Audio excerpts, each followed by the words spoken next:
welcome back to Happy Porch Radio, Season 5. This season we are discussing tech and digital software role in the circular economy. Today we have the great pleasure of being joined by Craig Melson. Craig is a program manager at techUK. He works across digital devices, environment and compliance, and consumer electronics. This program covers issues as diverse as modern slavery, conflict minerals, new tech, compliance, and Brexit. Got quite a broad umbrella there. The reason that we reached out to Craig specifically was following a conference hosted by techUK in 2019, after which they published a report at the end of 2019 about tech and the circular economy. And given the theme of this year's season, it seemed like a perfect match for us. Yeah, and the report and the webpage, which we'll make sure we link on happyporchradio.com, I think is a really excellent summary of some really relevant points about both the advantages and reasons and opportunities in the circular economy, but also some of the challenges that need to be overcome, some of the blockers, and some of the things that might need to change in order to enable the circular economy. The conversation with Craig, I think, was really fascinating and hopefully helps, along with some of our other introductory episodes, to set the scene for some of the more very specific examples that we're going to be covering through the rest of the season.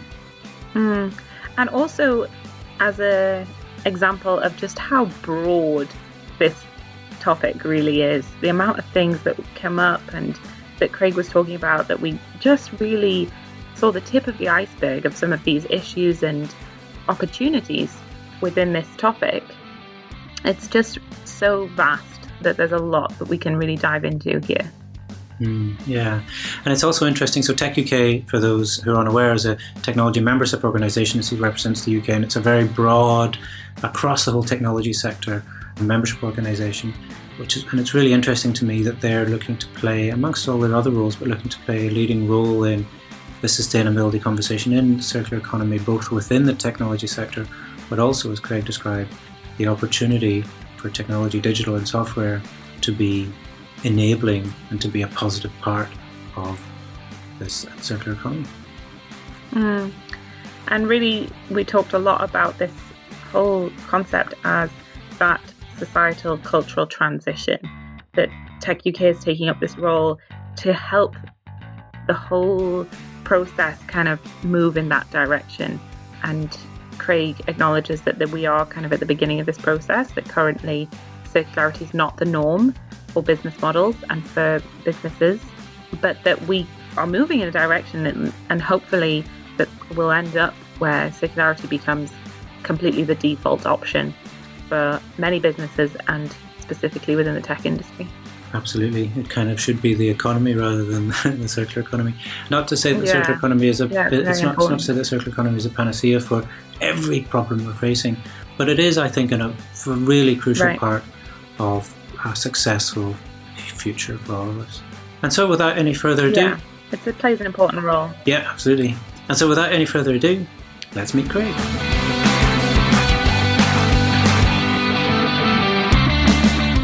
Hi everyone, I'm Craig Melson, a program manager at techUK, which is the trade association for companies operating in the digital economy.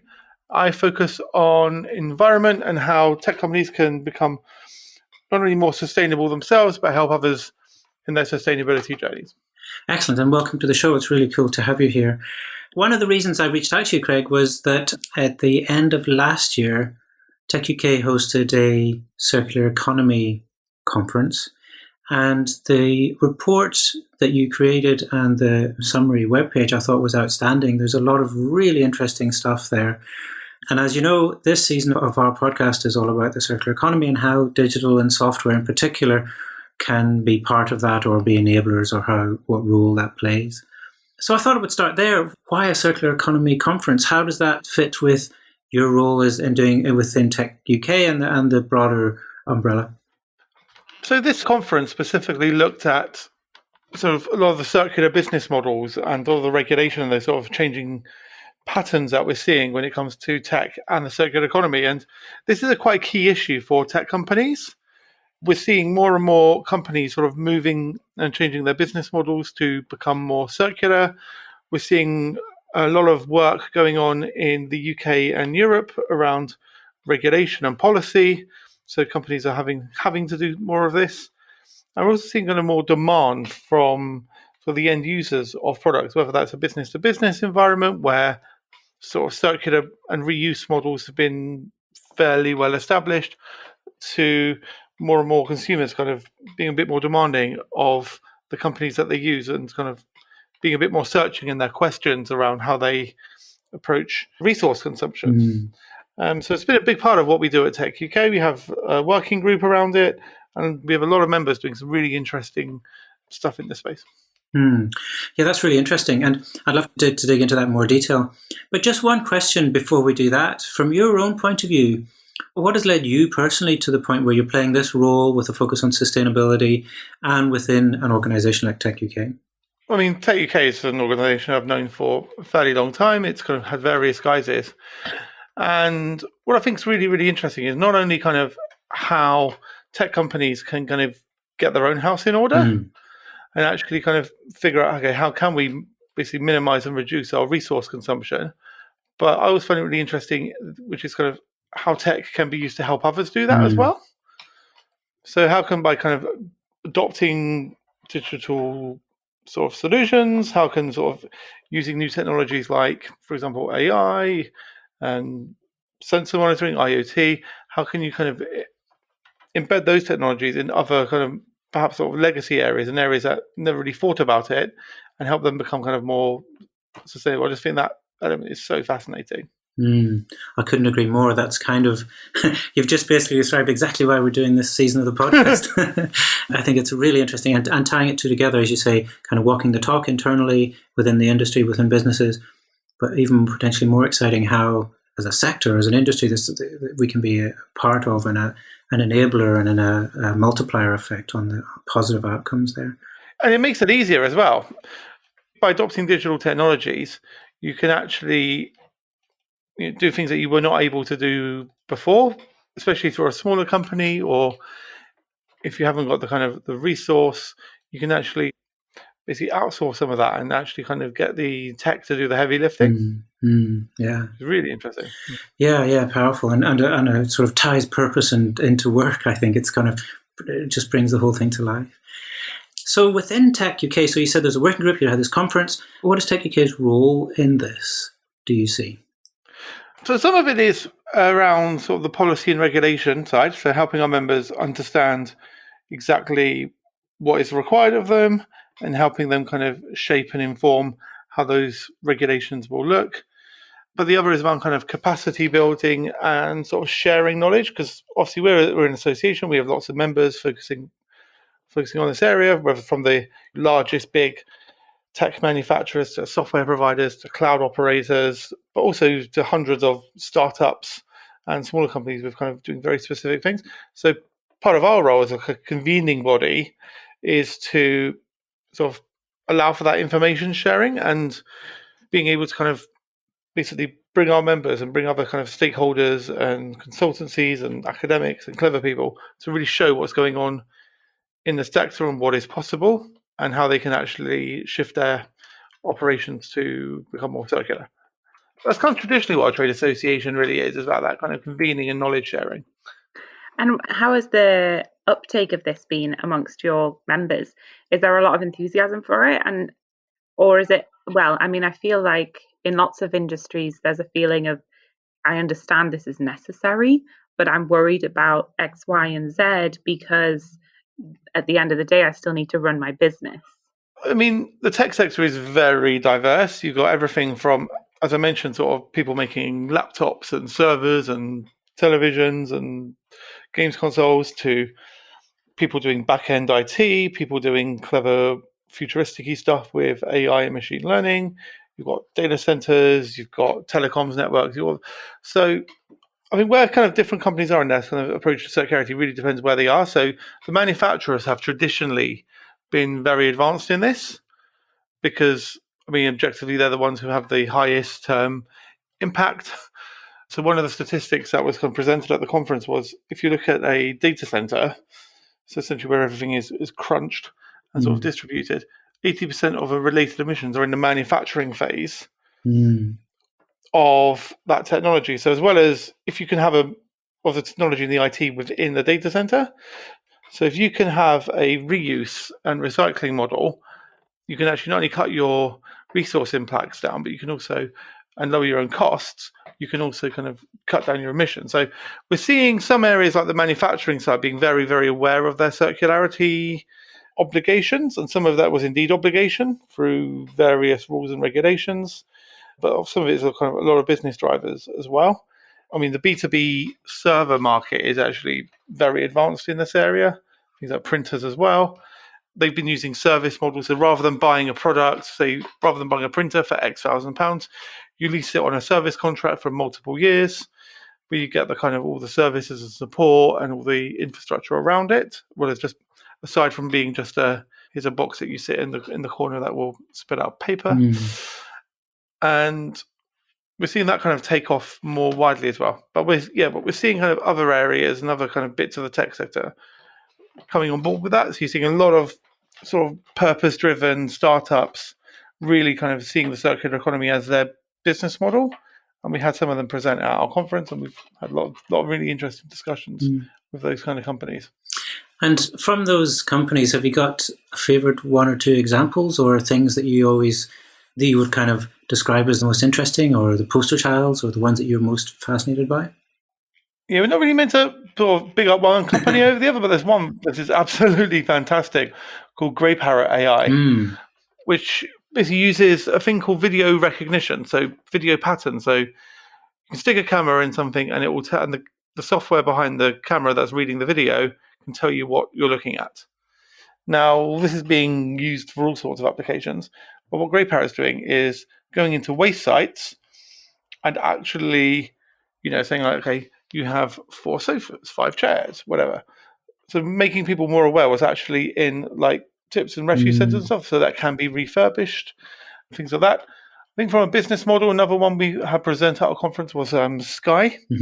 So obviously, the big TV and telecoms company. So they've moved towards a kind of leasing model for their equipment. And what that does when you kind of move to that one, rather than basically giving someone a Skybox and it's there potentially forever, you're actually leasing it. It's built into the subscription. So at the end of life, you can actually take it back and refurbish it and reuse it, rather than having to obviously develop and produce a new one. So I think that's kind of really good, kind of quite sensible one. And, we're seeing hundreds of startups like this. Well, I mean, Olio is another good one as well. So this is an app that is being used. I think they've got quite an extensive marketing campaign going on at the moment. Well, essentially, it's just a sharing platform. So you can basically just take a picture of stuff that you've got going free in your house, whether that's food, furniture, soft furnishings, whatever, and then someone else can contact you and say, oh, I would like that. And then you can contact someone and say, oh, I'd like your thing. We're seeing circularity becoming a much bigger driver for startups and innovation. And people basing their entire business models around helping people become more circular. I think it's really exciting. And it shows that there's money and there's growth and there's investment and there's some real enthusiasm behind it. Yeah. And I think that for me is one of the most exciting things, as I've said already several times in this season, is the exciting alignment of the business benefits and opportunities with environmental and sustainability benefits. So the example you gave of the data centers and manufacturing, if we're literally reducing the physical, then that's reducing our costs, which leads directly to the bottom line. It's aligning those two things, which is the only way it seems to me that it can work. It does, yeah. It does well. It's just becoming much more integrated into sort of everyday thinking as well. We've got the material efficiency standards as well being developed. So these are going to further help companies kind of think about circularity in their design. So basically, from the design, you're going to make things easier to upgrade, easier to disassemble, easier to recycle, using common parts. So we're going to see more of that in the future. And to be honest, you might even get to the point, I mean, probably this is quite a long way down the line, where there won't be a thing anymore. The circular economy will kind of cease to exist because it will be the default. Yeah, it'll just be the economy. Yeah. And, in some sectors, in some sort of processes are already seeing that. Well, the default is to reuse something rather than get a new one. And so with that in mind, what do you see as the current, and there's some excellent points in the report from your conference, but from your point of view, what are the current biggest challenges or blockers to a more circular economy digital sector? I think some of it is around kind of data, knowing what is in the value chain, where it is, how you can access it. I think that's a hugely sort of challenging area. There are sort of some of the sort of regulatory barriers as well, and some conflicting agendas. So, for example, in the recycling and reuse debates for products, there's a bit of a tension between the safety and the circular economy agendas. Right. So, for example, if you make a laptop or make a product easier to disassemble, so anyone can have a go at repairing it, you're also potentially exposing that person who's doing that to electric shock risks, or perhaps potentially breaking it, and then they might need a whole new one after all. Yeah. So that's one of the sort of challenges. How do you kind of square safety and the needs for safe and authorized repair with those issues? I think as well, some of the regulatory bits can be a bit kind of confusing as well, especially when it comes to some of the substances that can be within the products. And we are helping oversee this campaign called Material Focus, which is looking at how we can actually kind of help the delivery of basically e-waste rules. And one of it is looking at the kind of substances within the products, how making it easier to get the critical raw materials, making it better to understand the POPs, so the persistent organic pollutants that exist within products as well. And then how do you recycle those goods if there's a risk that those kind of, you may change the state of the product that actually has pollutants in it. Yeah. So that's kind of one of the kind of bigger challenges. And I think as well as in the business space with business IT, there is also a kind of a cultural stigma around adopting used products. Yes. I think a lot of people will like, okay, we want to have, top of the range. We don't want to compromise our business by having secondhand substandard goods. So the sector's got to do a probably better job of actually showing that they can be just as good. Yes. And for the consumer, some research that Material Focus carried out, and we've had it sort of supported by lots of anecdotal evidence from our members, is that data security is a key issue. People are reluctant to throw away old devices because they want to retain custody of the data that's on those machines. And so we're seeing a lot of innovation around kind of data wiping and how kind of companies can actually fully ensure that there's no residual data within those products.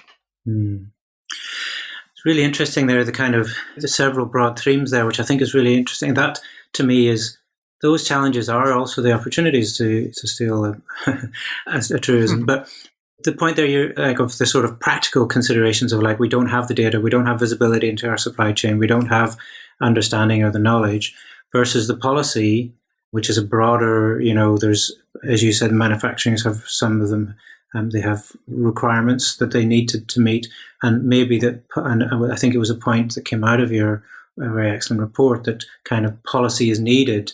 It's not that circular economy is happening, but policy is needed to kind of get it to the next stage. And then the final thing, which I think is from a digital and from a software point of view, is really interesting. So that is the cross between, right, like the software, the digital thing, and the real world and the human and the way things are presented. So if I can solve the problem of wiping data technically, but that's not enough, I also need to be able to prove both before somebody sends me the device and once it's done that it's actually genuinely done. So there's a bunch of really interesting challenges and takeaways there. It's about the trust, right, between customer and business and customer and machine, and all these different elements have to go together, that you're kind of saying you have to trust us to a certain extent, that we are doing this to the best of our ability in terms of that data security. But people's fears in that respect are really genuine, legitimate. But I agree, Barry, that there's a kind of level of opportunity here that maybe the industry becomes a solution. I think with the data wiping, I mean, the technology is relatively proven. It's just, making people feel sufficiently confident that they would actually do it. Now, we're seeing refurb offers, we're seeing refurbishment enter the marketplace within the telco industry, which is really interesting. And actually what's driving that is lower prices. You can either pay, let's say, £40 a month for a new phone, or you can pay £30 a month for the same phone, but you've been using it for a few months. So I think price is a driver here as well. And one thing that is very hard to quantify, we attempted it in a paper a couple of years ago, and there's been various academics looking at this as well, about the scale of reuse and sort of basically people selling electronics privately. Yes. You go on eBay or Facebook Marketplace or Gumtree or kind of other marketplaces, and there'll be tens of, not hundreds of thousands of old laptops, old mobiles, old computing equipment, anything with data on it that could have data storage potential. And people are obviously willing enough to buy them. But it's been really hard to actually quantify the scale of that market and how much of it is happening. So a lot of it is going under the radar because it's inherently quite difficult to quantify. Yeah, absolutely. I wanted to go back then to, was it Material Active Focus? Is that the program you mentioned? Yeah, so Material Focus is a organization set up by the producers of IT equipment or electronic equipment. So it's not just us, it's domestic appliances, it's lighting, it's all sorts of things. And it's an organization that's basically trying to get a much better understanding of what's happening in the electronics recycling world, try and do some public information and awareness. So we've just done this really interesting campaign, try and get people to do a spring clean of their old electronics, take them down to the recycling centre so they can be reused in new products. There's a lot of stuff sticking around in people's drawers and cupboards that could be reused for new stuff. Absolutely, and I think that in itself is a really interesting part of the circular process, right? Is getting the materials back, the reverse logistics. And again, to point to people, we'll link, by the way, to this report and the page that I keep mentioning. We'll link to those on happyporchradio.com because I think they're a really good summary and some excellent content and points there. But that challenge of getting things back. So, and you're describing Material Focus as, how broad is it? It sounds like quite a big, far-reaching program. Yes, it's a multi-million-pound organisation. I don't want to bore you with the details, but it essentially stems from producers of electronic equipment who are obligated to pay into a central fund, and Material Focus are funding all sorts of really interesting research. So you've got some stuff really quite techy and quite hardcore sort of academic research going on, all the way through to sort of consumer information, obviously supporting the treatment centre in the COVID crisis. And yeah, they are a very interesting organisation doing some really good projects. That's really interesting. So you mentioned that there was multiple things that techUK is doing, and obviously that is a brilliant example. You mentioned policy and the kind of information sharing. Can you share some more about that, sort of particularly with the circular economy umbrella? Yeah, so there's very sort of active debate at the moment around the future of circular, I guess the regulations that affect tech companies who are trying to become circular. You've got the e-waste regulations. We're expecting a big government consultation this year, which will be kind of looking at the future of them. We've got a lot of changes to waste shipments. So, for example, plastic will no longer be able to be exported to non-OECD countries. And this is an attempt to make sure that any sort of plastic is being treated and recycled in the most kind of industrialized, sophisticated countries who can actually manage and have the infrastructure in place to do it in a way that doesn't damage the environment. We are looking at kind of the implications of Brexit on what's going to happen with circular economy legislation, especially when it comes to things like eco-design, and which is the rules and regulations affecting how products are designed and with the environment in mind. And there's obviously the EU Green Deal as well. So obviously, even though our members are very worried about Brexit, they will also be operating in Europe. So we've been working with our sister organisation in Brussels to look at how the Circular Electronics Initiative and some of the policy suggestions around labelling and consumer marking and so forth will work in the context of the EU Green Deal. So yeah, we're very active in those debates. We work kind of in partnership with our members and with the government to see how they're working and see how they're actually being developed. And yeah, it's quite a key part of what we do. Yeah. And so in the context of all of that, we've talked about the sort of reasons for the circular economy, why it matters within the tech and software and digital industry, and why and how all of this sort of sets out positive opportunities to be able to contribute, to be able to enable things to happen that maybe couldn't happen otherwise with digital. But the reality is, I think, from all the reports and things that I've read, that the purely circular, I think Ellen MacArthur talks about, sort of the Ellen MacArthur Foundation talks about the global economy is like 9% circular or some, there's always some very small. So it feels like this is still very early. And yet we're talking here in this conversation as if it's kind of inevitable or that it's all going to happen. How confident do you feel that this is going to continue to grow and actually become, like we said, where it becomes the economy rather than this separate thing of the circular economy? I think it'll be hugely growing, at least in our sector. We've got commitments from companies like Apple, for example, who are sort of pledging to become mining free. They commissioned and built this new robot that can disassemble, don't want to quote them wrongly, but I think it's something like 1,000 iPhones an hour or something like that.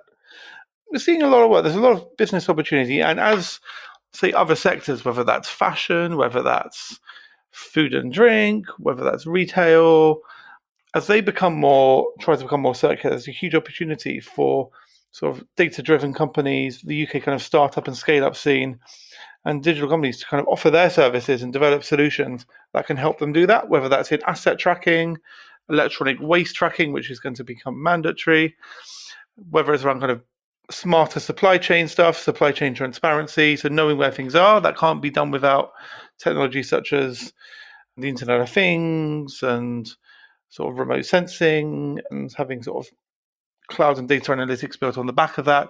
So it's a huge opportunity. So I think technology can accelerate other sectors in becoming more circular. And within the sector themselves, there's significant appetite towards that, especially as you're seeing pressure now, not only from consumers and politicians and policymakers, but we're also seeing it from the investment community. The concept of ESG now is fairly embedded. And yeah, I think it's here to stay. I think the ones that don't do that will stick out like a sore thumb. Yeah, it's going to kind of flip it so that the minority is going to become this linear economy and the majority looks more like what the current minority is in terms of circularity. Yeah. And there'll still be demand for new products, but there's going to be a growth, I think, in the way they're made and sold, essentially. Whether that's leasing models, with service models, with support sort of services around it. I think the manufacturers and the companies are kind of sort of experimenting at the moment, and some of them will not work out for whatever reason, and some will, and will become standard, I think. Yeah. As we talk about this universal transition almost towards circular economy, obviously within that, it's really important to ensure that nobody's left behind, and whether that's along the lines of on a global scale, certain economies develop faster than others, or whether it's along social lines or economic lines, whatever. And I feel like the tech industry can play a role in this in terms of making certain solutions more accessible to everyone. But also, I'm interested in it from a perspective of the tech industry itself, making sure that nobody's left behind in this transition. How do you see that from your perspective? Well, I see that we're seeing the growth of devices. It's huge. I mean, there are estimates out there that there are going to be 40 billion devices connected to the internet. Other predictions of 250 billion devices that are connected to the internet. And we're seeing across the world really a huge growth in more mobile than fixed connectivity. So people are going to be digitally enabled and have access to smartphones. And not only the fact that used and secondhand goods for consumers tends to be cheaper, there's also, if you can kind of keep things in reuse and build up that kind of recycling and reuse capacity, and as devices become more sophisticated, you're going to have huge new markets for them. Areas that are just becoming sort of more digital and sort of e-commerce driven. And you look at the miniaturization of your iPhone or Android phone, whatever it is, it's your music player, it's your game machine, it's your, it's a laptop replacement in some ways, it's your phone. It's got all these functionalities where actually you're seeing a consolidation of devices. So you're going to get more and more people having access to much more kind of higher grade technology.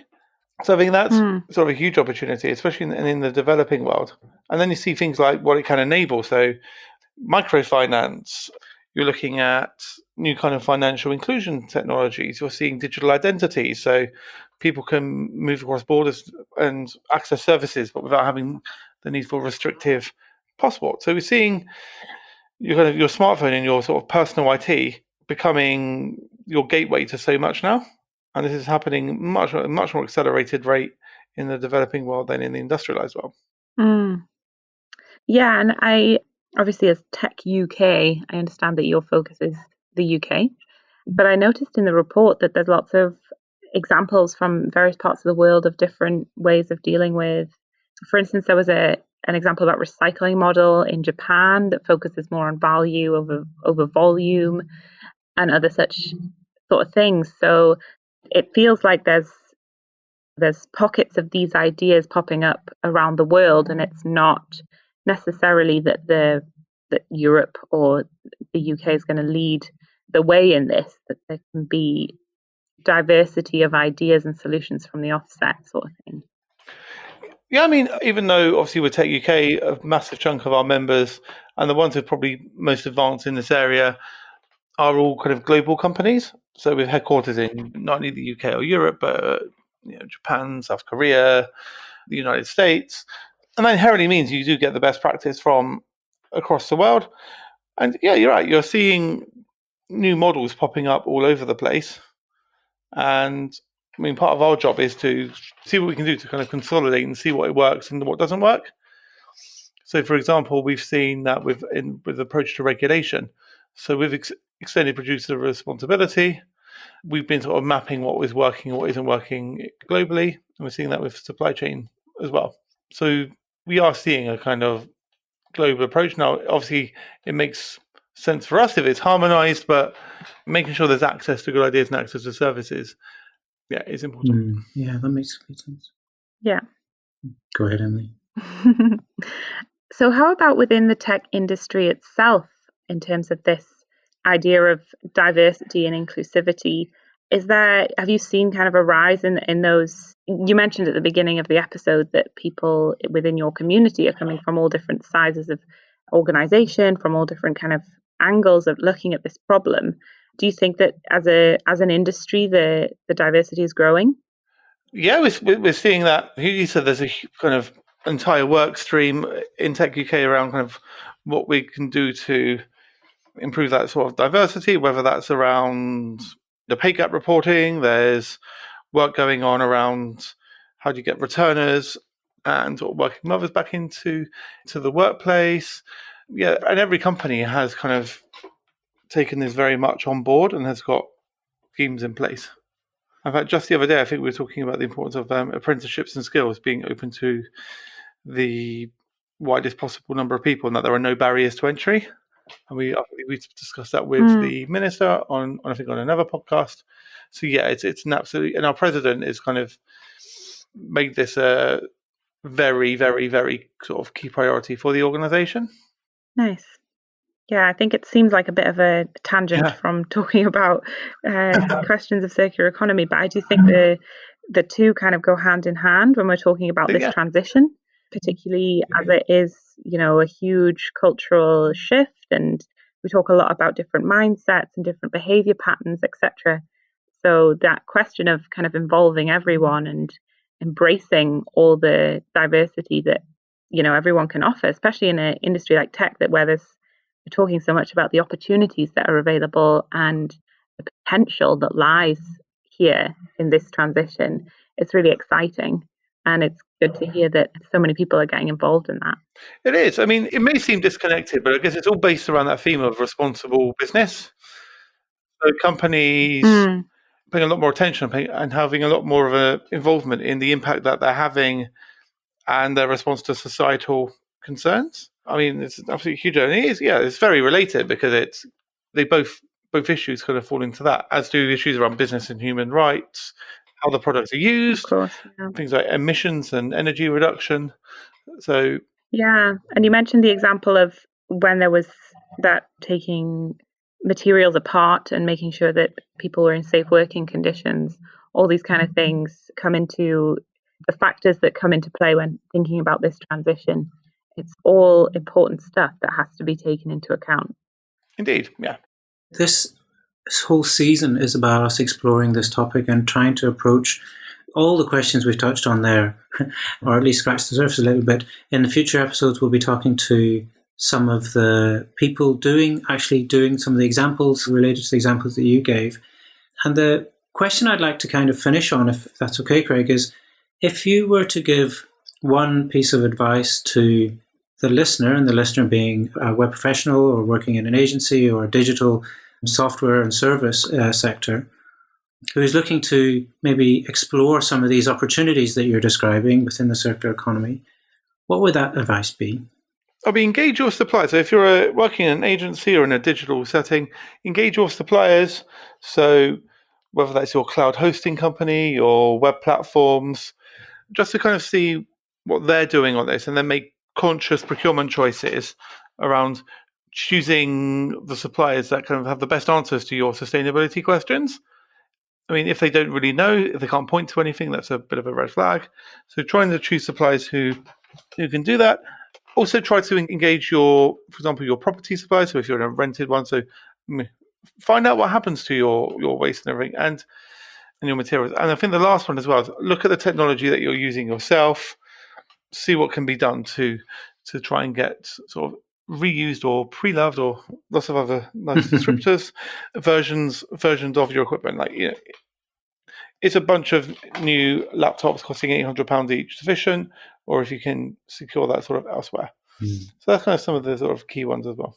That will make sense. And I think, like I said, what we'll do is we'll make sure that we link to techUK and the Circular Economy report in the page that you mentioned on happyporchradio.com on the show notes for this episode. And Craig, just finally, for anybody who is looking to find out more about this, where would you point them to? Well, I could point them to, obviously, ourselves. So that's techuk.org, and we're listed in the Environment and Compliance program. But there are also wonderful organisations doing things out there. So there are consultancies like Anthesis who are doing a lot of the really clever sort of heavy lifting. So we've got ERM. There's organisations such as the Ellen MacArthur Foundation or WRAP, spelled WRAP, which are really good kind of primers and sort of explainers for what kind of circular economy could look like. Excellent. Thank you so much again. Really appreciate your time. And thanks, Emily. Yeah, thank you for having me on. Thank you, Craig. You can find notes and links from this episode, plus a full transcript at happyporchradio.com. If you are enjoying the show, please take a moment to give us a positive review on your favourite podcast app. Thanks for listening to Happy Porch Radio.